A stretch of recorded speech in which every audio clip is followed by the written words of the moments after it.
Welcome to Bedtime Classics. Let the world around you grow quiet. Tonight's story is Hansel and Gretel, a fairy tale by the Brothers Grimm. Close your eyes, breathe deeply, and drift gently into sleep. Hard by a great forest dwelt a poor woodcutter with his wife and his 2 children. The boy was called Hansel, and the girl Gretel. He had little to bite and to break, and once when great dearth fell on the land, he could no longer procure even daily bread. Now when he thought over this by night in his bed, and tossed about in his anxiety, he groaned and said to his wife, "What is to become of us? How are we to feed our poor children when we no longer have anything even for ourselves?" "I'll tell you what, husband," answered the woman. "Early tomorrow morning we will take the children out into the forest to where it is the thickest. There we will light a fire for them and give each of them 1 more piece of bread, and then we will go to our work and leave them alone. They will not find the way home again, and we shall be rid of them." "No, wife," said the man, "I will not do that. How can I bear to leave my children alone in the forest? The wild animals would soon come and tear them to pieces." "Oh, you fool," said she. "Then we must all 4 die of hunger. You may as well plane the planks for our coffins." And she left him no peace until he consented. "But I feel very sorry for the poor children all the same," said the man. The 2 children had also not been able to sleep for hunger, and had heard what their stepmother had said to their father. Gretel wept bitter tears, and said to Hansel, "Now all is over with us." "Be quiet, Gretel," said Hansel. "Do not distress yourself. I will soon find a way to help us." And when the old folks had fallen asleep, he got up, put on his little coat, opened the door below, and crept outside. The moon shone brightly, and the white pebbles which lay in front of the house glittered like real silver pennies. Hansel stooped and stuffed the little pocket of his coat with as many as he could get in. Then he went back and said to Gretel, "Be comforted, dear little sister, and sleep in peace. God will not forsake us." And he lay down again in his bed. When day dawned, but before the sun had risen, the woman came and awoke the 2 children, saying, "Get up, you sluggards. We are going into the forest to fetch wood." She gave each a little piece of bread and said, "There is something for your dinner, but do not eat it up before then, for you will get nothing else."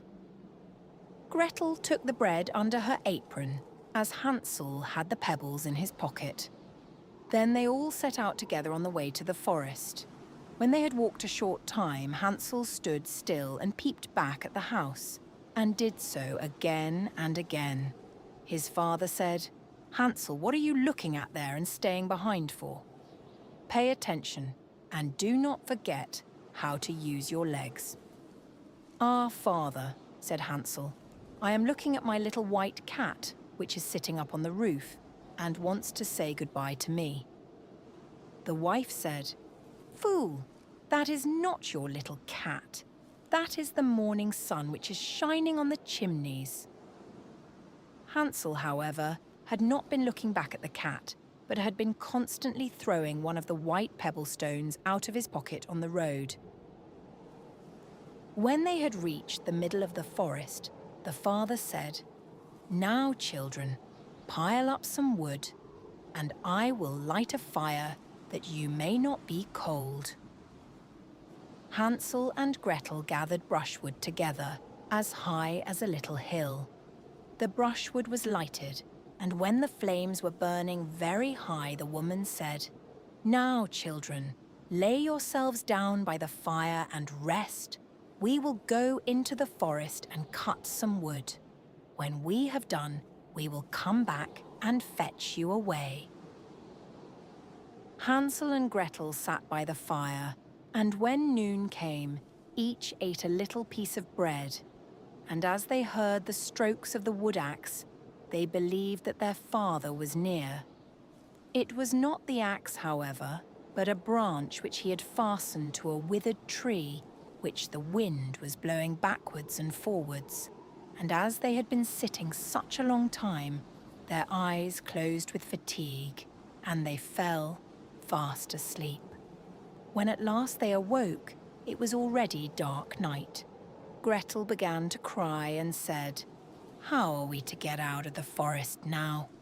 But Hansel comforted her and said, "Just wait a little, until the moon has risen, and then we will soon find the way." And when the full moon had risen, Hansel took his little sister by the hand and followed the pebbles which shone like newly coined silver pieces, and showed them the way. They walked the whole night long, and by break of day came once more to their father's house. They knocked at the door, and when the woman opened it and saw that it was Hansel and Gretel, she said, "You naughty children, why have you slept so long in the forest? We thought you were never coming back at all." The father, however, rejoiced, for it had cut him to the heart to leave them behind alone. Not long afterwards, there was once more great dearth throughout the land, and the children heard their mother saying at night to their father, "Everything is eaten again. We have 1/2 loaf left, and that is the end. The children must go. We will take them farther into the wood, so that they will not find their way out again. There is no other means of saving ourselves."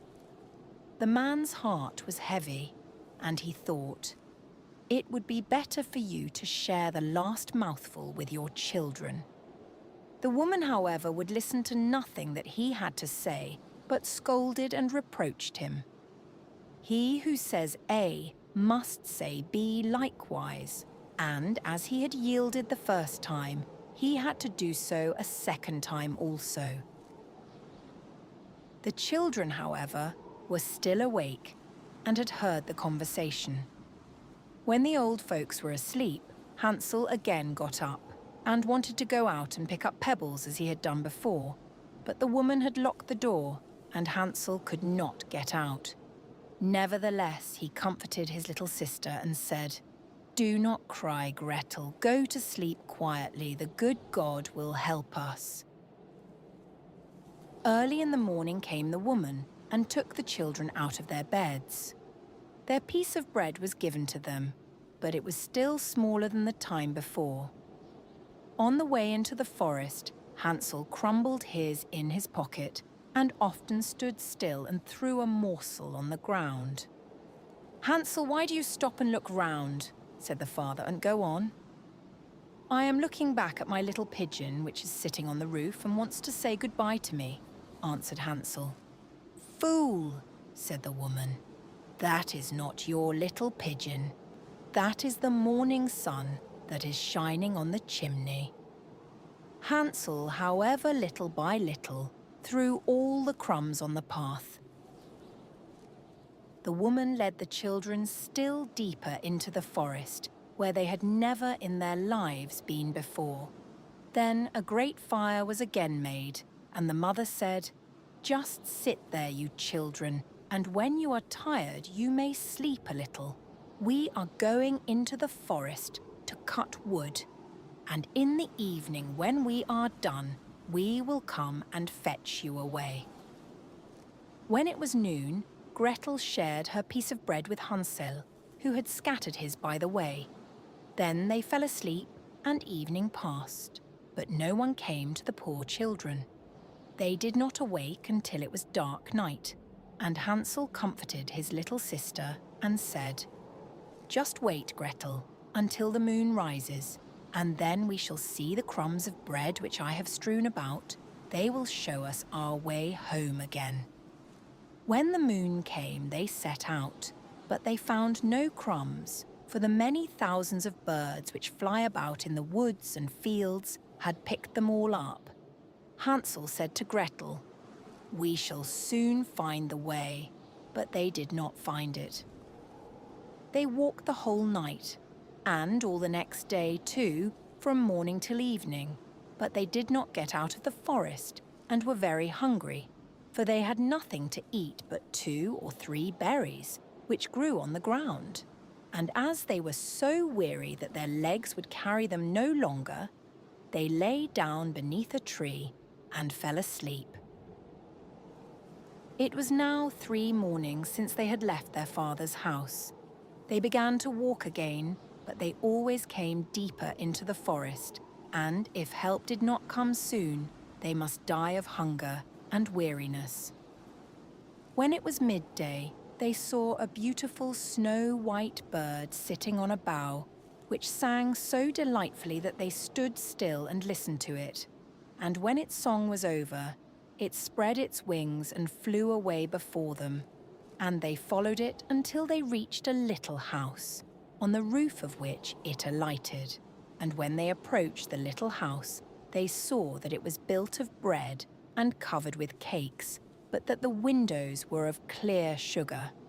"We will set to work on that," said Hansel, "and have a good meal. I will eat a bit of the roof, and you, Gretel, can eat some of the window. It will taste sweet." Hansel reached up above and broke off a little of the roof to try how it tasted, and Gretel leant against the window and nibbled at the panes. Then a soft voice cried from the parlour, "Nibble, nibble, gnaw, who is nibbling at my little house?" The children answered, the wind, the heaven-born wind," and went on eating without disturbing themselves. Hansel, who liked the taste of the roof, tore down a great piece of it, and Gretel pushed out the whole of one round window pane, sat down, and enjoyed herself with it. Suddenly the door opened, and a woman as old as the hills, who supported herself on crutches, came creeping out. Hansel and Gretel were so terribly frightened that they let fall what they had in their hands. The old woman, however, nodded her head and said, "Oh, you dear children, who has brought you here? Do come in and stay with me. No harm shall happen to you." She took them both by the hand and led them into her little house. Then good food was set before them, milk and pancakes, with sugar, apples and nuts. Afterwards, 2 pretty little beds were covered with clean white linen, and Hansel and Gretel lay down in them, and thought they were in heaven. The old woman had only pretended to be so kind. She was in reality a wicked witch who lay in wait for children, and had only built the little house of bread in order to entice them there. When a child fell into her power, she killed it, cooked and ate it, and that was a feast day with her. Witches have red eyes and cannot see far, but they have a keen scent like the beasts, and are aware when human beings draw near. When Hansel and Gretel came into her neighbourhood, she laughed with malice and said mockingly, "I have them. They shall not escape me again." Early in the morning, before the children were awake, she was already up, and when she saw both of them sleeping and looking so pretty, with their plump and rosy cheeks, she muttered to herself, "That will be a dainty mouthful." Then she seized Hansel with her shriveled hand, carried him into a little stable, and locked him in behind a grated door. Scream as he might, it would not help him. Then she went to Gretel, shook her till she awoke, and cried, "Get up, lazy thing, fetch some water, and cook something good for your brother. He is in the stable outside, and is to be made fat. When he is fat, I will eat him."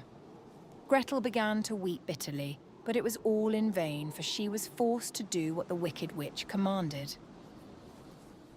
And now the best food was cooked for poor Hansel, but Gretel got nothing but crab shells. Every morning the woman crept to the little stable and cried, "Hansel, stretch out your finger that I may feel if you will soon be fat." Hansel, however, stretched out a little bone to her, and the old woman, who had dim eyes, could not see it, and thought it was Hansel's finger, and was astonished that there was no way of fattening him. When 4 weeks had gone by, and Hansel still remained thin, she was seized with impatience and would not wait any longer. "Now then, Gretel," she cried to the girl, "stir yourself and bring some water. Let Hansel be fat or lean. Tomorrow I will kill him and cook him." Ah, how the poor little sister did lament when she had to fetch the water, and how her tears did flow down her cheeks. "Dear God, do help us," she cried. "If the wild beasts in the forest had but devoured us, we should at any rate have died together." "Just keep your noise to yourself," said the old woman. "It won't help you at all." Early in the morning, Gretel had to go out and hang up the cauldron with the water and light the fire. "We will bake first," said the old woman. "I have already heated the oven and kneaded the dough." She pushed poor Gretel out to the oven, from which flames of fire were already darting.